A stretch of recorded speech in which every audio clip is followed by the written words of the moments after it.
Did I do it from the right position?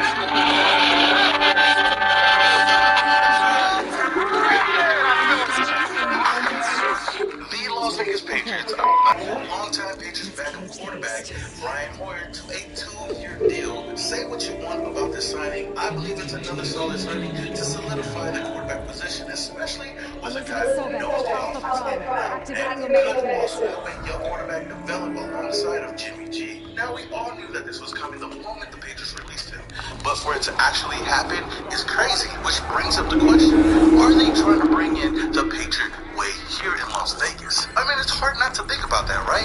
With all the ex-Patriot signings that we've had since Josh McDaniels and Dave Ziegler have been hired, the team now has a total of 12 players that used to play in Foxborough.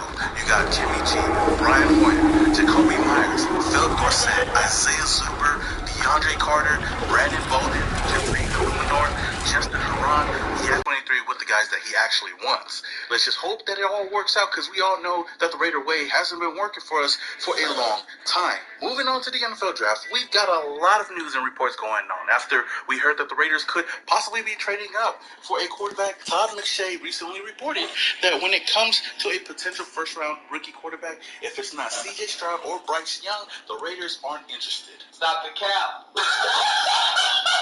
To be honest with you guys, I feel like this is straight cap. We all know that they're trying to throw smoke out there and not let any other teams know that it's moved. Because I'm pretty sure if Anthony Richardson was available for us for the taking, he would definitely be somebody that we could see here in the silver and black. But let's just say that McShay is telling the truth. It still would be a win-win for the Raiders, because we can always trade back or maybe even draft the best defensive player available at number 7. One thing's for sure, this draft is real important for the Raiders to take that next step going into 2023. But don't just take my word for it. Here's what former Raiders quarterback Rich Gannon had to say about this draft. The last decade of drafts for the Raiders have been a major disappointment, and that's why this spring's draft is absolutely critical for the Raiders. Now, you look at their former general managers, Reggie McKenzie and Mike Mayock, they both struggled to find solid players regardless of where and when they were drafted. In fact, with the recent release of Derek Carr, the Raiders have 0 players left on the roster that they drafted between 2014 and 2017, and just 1 player between 2014 and 2018. That's their left tackle, Cole Miller. Just listen to some of the misses that they've had with former first-round picks: Carl Joseph, Arion Conley, William Farrell, Jonathan Abrams, Henry Ruggs, David Arnett, and Alex Leatherwood. None of the aforementioned are on the Raiders roster, and a few of them aren't even in the league anymore.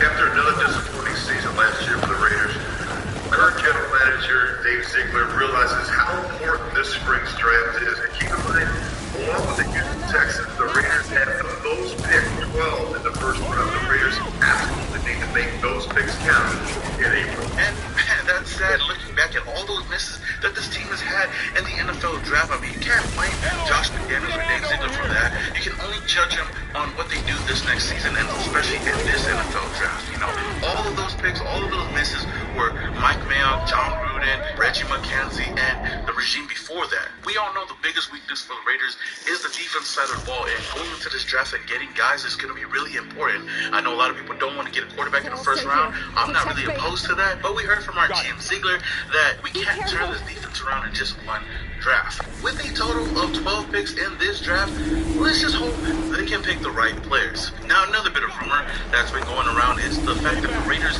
have contacted the Arizona Cardinals about that could possibly be in that trade package is wide receiver Hunter Renfrow. And if the Raiders are serious about moving up in the draft, possibly to get the quarterback that they want, then I'm pretty sure that Hunter Renfrow would be on that list. I mean, getting the 3rd overall pick as well as getting a guy like DeAndre Hopkins on the roster, man, would do wonders for this offense. You have Devontae Adams, you have DeAndre Hopkins. I know a lot of people are going to say that he's already past his prime. I still think that he has a lot in the tank to go out there and help take this offense to the next level. Then you still got a guy like Jacoby Myers in the slot. You got guys like DeAndre Carter. You got other guys like Philip Dorsett. A lot of people on this roster, especially on the offensive side of the ball, that can help this offense out. But I did see a mock trade on Raiders story. I don't know whether it's true or not, of what the Raiders can get the 3rd pick for.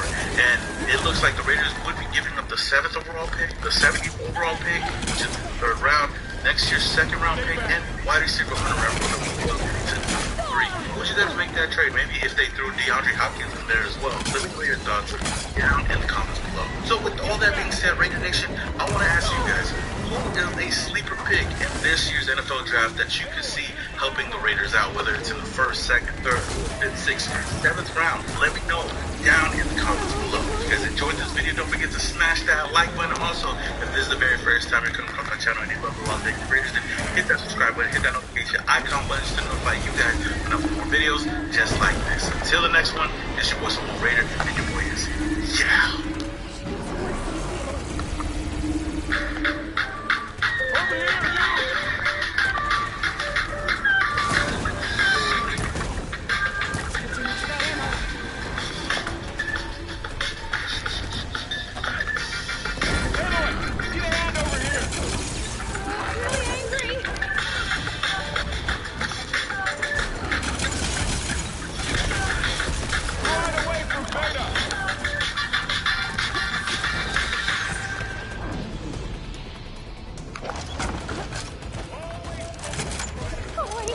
Stay back.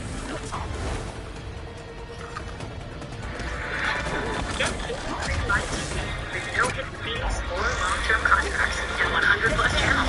Use your TV. Try it free. Terms apply. 20 times. Take these, Aloy. Over here, you!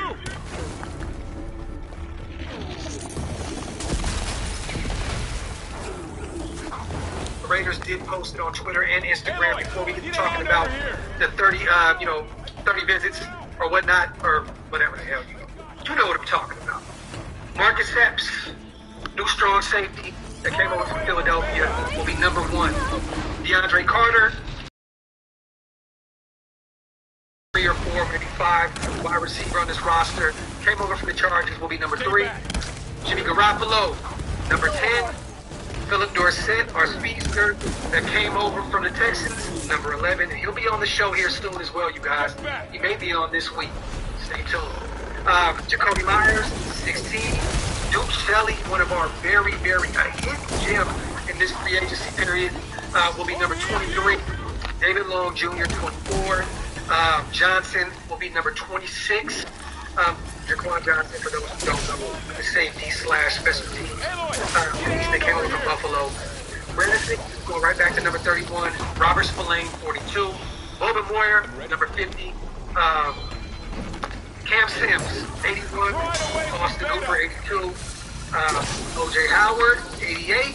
John Jenkins, 95. And Jordan Willis, 90. There you have it, man.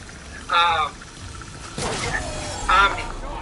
We already talked about this. Shout out to my boy Philip Dorsett. Good dude. We follow each other on Twitter, man. And we locked in a few weeks ago, but it should be happening probably sometime this week. He was on vacation with his family. So if not this week, potentially next week, we should have Philip Dorsett on soon. I'm going to hit him up today on Twitter and lock in the date. But he will be here shortly. Shout out to my boy Omni, man. David Long does. We got to be better with this number 24, man. We do, Blaze. I'm getting sick of giving the likes of Jonathan Abram and David Longs Jr. and all that other shit, man, the Michael Huffs of the world. Number 24 needs to be retired at this point. Retire 81, retire 24. I know that we don't technically retire numbers, but 24 needs to be off limits unless it's just like a freak athlete that you know is going to come in to be the next best thing. Like, you know what I mean? Like, if we would have went out and got Jalen Ramsey and he won at 24, like, it makes sense. Like, he's a great corner. We know he'll probably be a Hall of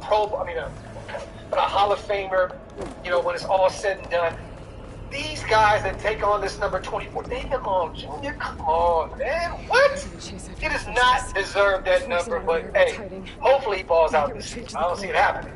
But, hopefully he balls out, man. Shout out to Martin in the building. Damn, I missed out again. Salute to you, my bro. Let me see. Yeah, they're out of pocket, giving 81. Come on, Wade. You already know. Yeah, I know we do not retire numbers. I mean, it sucks. But I think some of these numbers need to be retired. Yeah, man. Yeah, man. Yeah. Come on, man. Come on, man.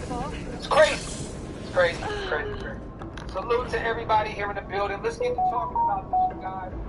According to Ian Rappaport, today the Raiders are hosting Kentucky quarterback Will Levis on the top 30 visit at the facility today. Source says Las Vegas currently has the number 7 pick. What do you guys think about this? I'm going to be real. You guys know I've always been high on Will Levis, but I think that this is all smoke. Shout out to my brother Kane Town for the building. Planet Raiders. Definitely. We dropped 2 great articles today.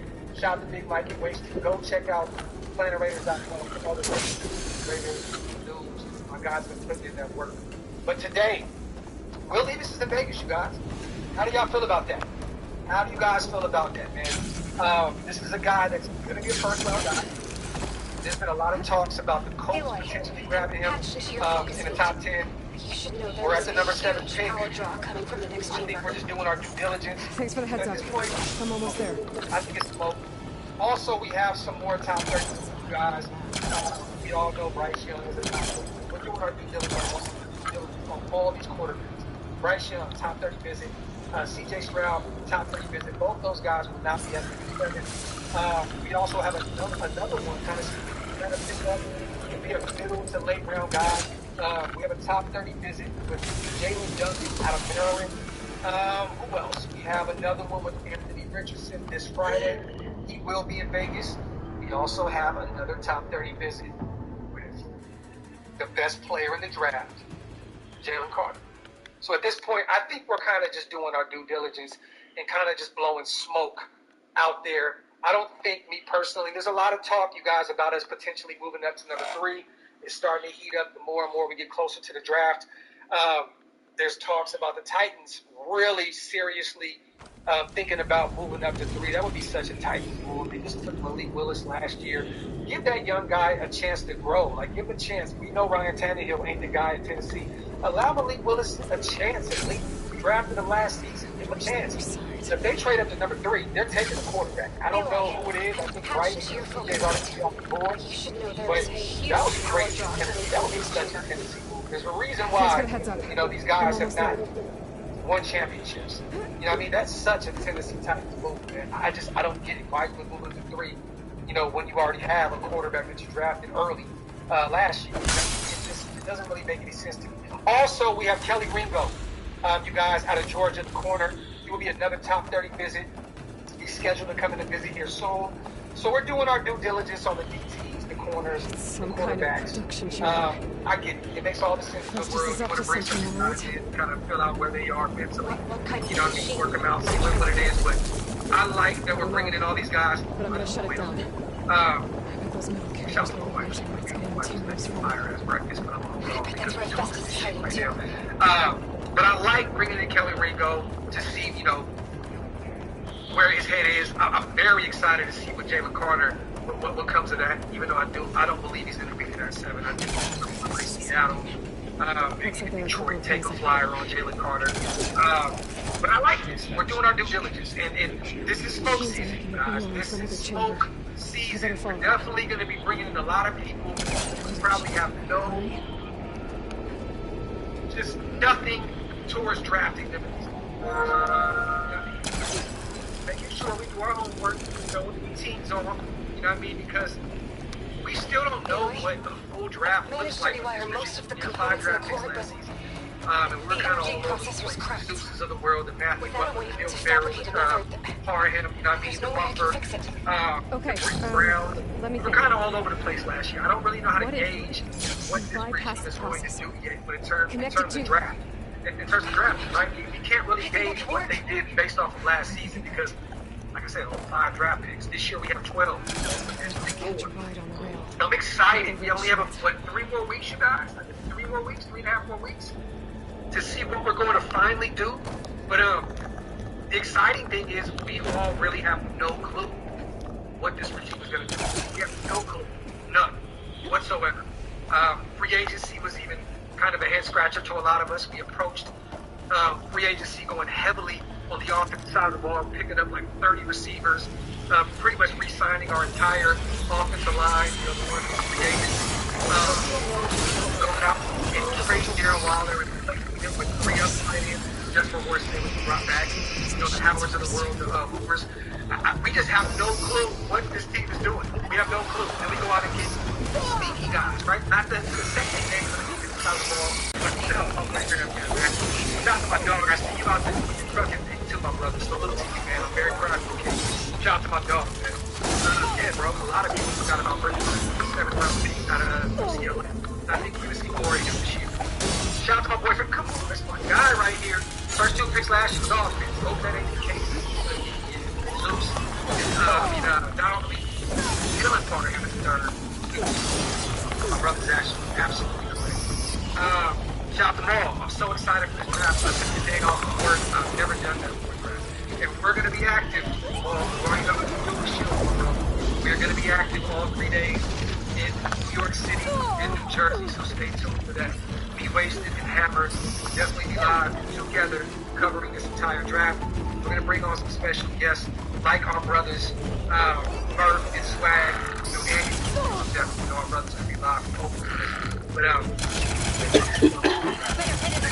now to my brother, I hope Legion isn't up today. It is an arrogant little shit. Don't know what Pacey is talking about. There's a lot of rumblings, right? Which can be smoke as well. GMs or,